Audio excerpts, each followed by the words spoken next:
You're back with another one. This time we got top 10 visually stunning anime fights, volume 2 by top 10 anime. 319 likes. Make sure y'all add to that 319 from top 10 anime because they deserve it. Top 10 anime is so slept on. Like, bro, look at it. They have 65,000 subscribers, but only 4,000 views on a video. Come on, y'all. Support them. I actually mess with their channel heavily. Like, heavily. This was not requested. I just sub to top 10 anime and I see their videos. I'm like, I'm gonna react to that. And it's they, yeah, I like their videos. I'm be honest with y'all. Um, this was not requested. But I just actually wanted to bring this up. It was kind of funny. Uh, that I actually had this video. Anime XP. I actually had this video in the playlist already because I was going to do it, but I ended up doing this one first. So like it's funny you recommended that because I was like I was gonna do it regardless, but it's now you give me more motivation to do it. Another day though. Oh, I did not add this to the playlist. I'm gonna do that real quick so y'all can see how I do it. Might as well skip forward a couple seconds if you know. Let's see, Warriors. Goodbye. Xenos. God, how many warrior? Oh, there it was, right there. Yep, save. Add it to the React playlist. Boom. And if y'all want to, check if your video made it to the React playlist, I always put it in the description. The link to the React playlist, so you can just look at it. You can't really edit things like that would be kind of bad, because you just people just be deleting stuff or adding troll stuff or whatever. But yeah, we got 209 videos in here. 208 as of now. But yeah, let's get to the video.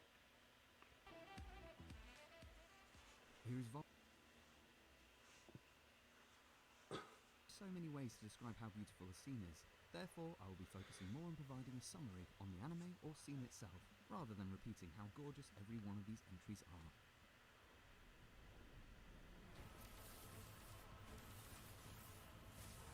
Shui versus Jibril.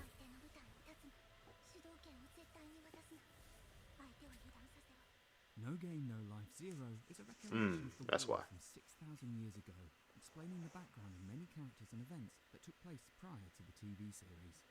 It's a must-watch movie for fans of the series. However, it may have felt a little rushed. The movie had to cover the Great War, a love story, and elaborate on multiple characters, all within approximately 2 hours, which is a difficult task. Nevertheless, the animation and artwork were outstanding, but unlike the colourful nature of the original series, this movie has a much darker theme, but it was surprisingly fitting for the movie. Y'all think the movie is a standalone type thing, or is it one of those like it's connected completely to the series, so you won't understand shit if you don't? Ooh, ooh, Bud This Battle is one Block, where yeah, supernatural beings interact with Blood Blockade after a mysterious Battlefront gate or opens several Blood years ago. Battlefront Blockade. Amongst the abnormal, we have the main I character, mess with the a show. fairly casual kid but gifted with a special eye that he attained at the cost of his I sister's keep saying own Battle vision. Block though. Now, this loving brother is on a quest to unravel the mysteries behind his new eyes and also help his sister somehow. On his journey, he manages to join the ranks of a powerful organization, like all Blame main characters do, and gets entangled into many more extraordinary events. Zap is one of the many members of this organization that demonstrates within 30 seconds just how powerful members of this organization are.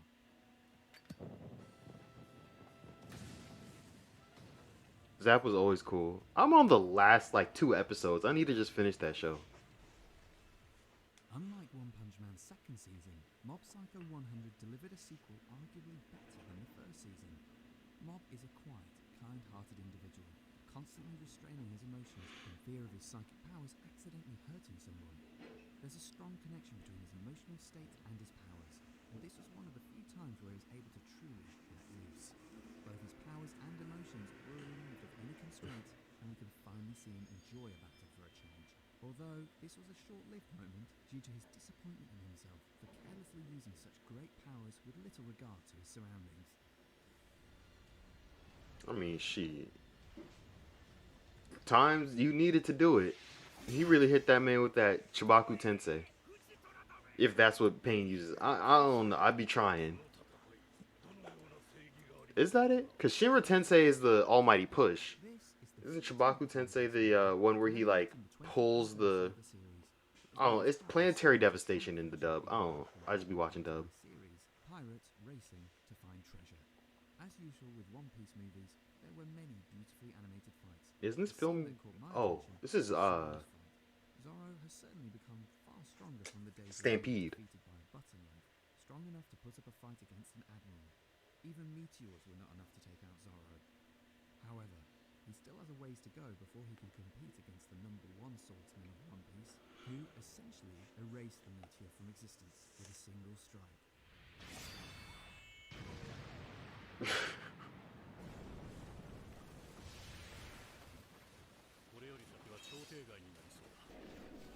If you ever wondered what Jotaro vs. Dio's time-defying battle in an alternative universe would be like, well, this is it. Fire Force generally has fantastic animation and sound design, but this clash between these brothers was probably the peak of animation from this show. In fact, it was probably as good as episode 19 of Demon Slayer. Fire Force does a fantastic job at providing a diverse range of abilities using a single element of fire. The abilities of these brothers are a prime example of That's actually variety true. in flame powers, Very and the cool. scientific theories explaining the impossible were equally compelling. One can slow down the expansion of the universe, bringing time to an almost halt, while the other can travel at the speed of light. The animation managed to capture these time-defying abilities perfectly. Even though I still think putting pausing time and moving at the speed of light doesn't counter each other. Pausing time, you still pause time or like slow it down so like Saitama was overwhelmingly you slow it down stronger so than much you the first practically episode, pausing and time. yet the So battles like were still how you get entertaining to started, you watch. catch them However, slow.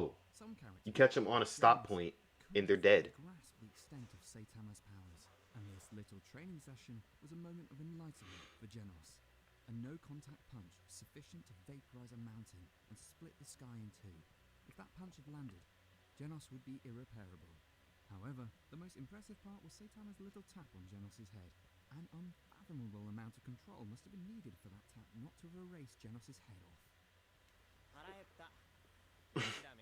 Or he just didn't put any power behind it. Just you know, flick your whole body don't. He's just using his strength, his physical strength. That's how Saitama works. The Wizard King is phenomenally strong, and the only reason that Pathri even had a chance was because of William's body. I low key wish By that Pathri, they just and killed the William Wizard has King. evolved into techniques that can only capture him alive instead of his instant kill beams. But even so, he was still far too powerful with his ability to control time. Additional layers of tricks of using the entire kingdom as hostage was necessary to have a shot. Has anybody even died in Black Clover?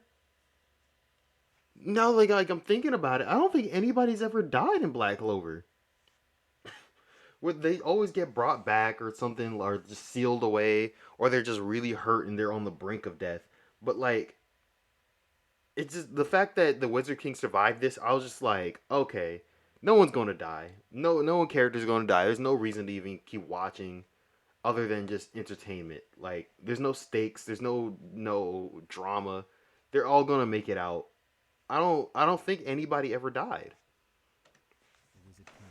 These underhanded methods may have eventually taken him down, but not before emphasizing just how impressive the Wizard King is.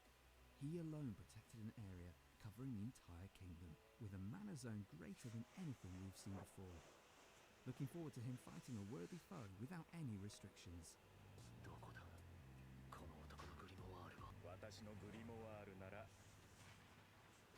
I mean, yeah, there was a reason he's the Wizard King, though. Oh, this was a beautiful fight.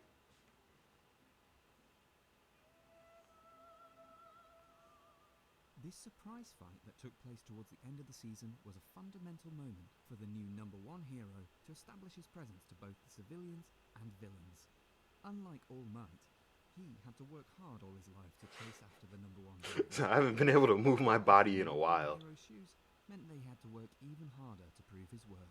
Man, he's really launching himself forward, just like. As he relentlessly pushes past his limits against this powerful new foe, he goes so far as using his greatest rival's signature phrase, plus ultra, demonstrating his growth to do whatever it takes to fulfill his task as a hero.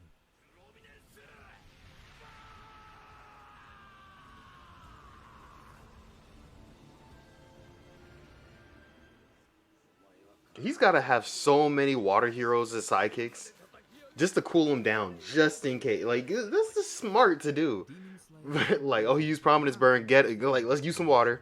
almost all fights from Demon Slayer can make it in a visually stunning anime fights video. On Volume 1, we looked at the famous Episode 19 fight. This fight against the Spider Demon was not too far off to Episode 19. Unlike the other I don't be Demon Slayers remembering with episode several numbers. short I don't know attacks, what fight was this episode Slayer 19. mastered a single move to the utmost peak. His usual self may be slightly annoying, but when he is serious, he is a total badass. And this animation did justice to show just how powerful he is. Once he masters the other forms, he will be an incredibly powerful Demon Slayer. And hopefully he can do it when he's awake.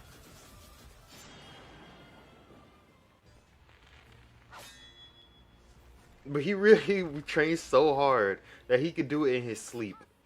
But then he overthinks to where he can't do it awake, bro. Grand Order may not have been animated by Ufotable, but the animation was still fantastic. Fate Grand Order may not have been animated by UFO Table, but the animation was still fantastic. Babylonia tells the story of the seventh Fate Grand Order Singularity, and the great news is that you do not need to watch or have played any of the other Fate series to enjoy this. Bet. It's a standalone anime by Cloverworks. Bet. They did a fantastic job at bringing the scenes to life and making this a beautiful adaptation of the game. Even if the story isn't to your liking, almost every episode has a dazzling fight scene that will for sure keep you entertained. What kind of servant can do that? Oh, I guess Bluebeard also did that.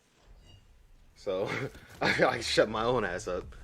Bluebeard literally did that in Fate Zero. It just took him a lot of sacrifices and stuff. So I guess I don't really know the context behind it. That was beautiful. I enjoyed that. I very much enjoyed that. And you can see I already liked it. You guys should go to their video and like it too. And go to my video and like it, because you know I want it. That's pretty much it. I want it. So make sure y'all sub, like, and stuff. And I'm out. Peace.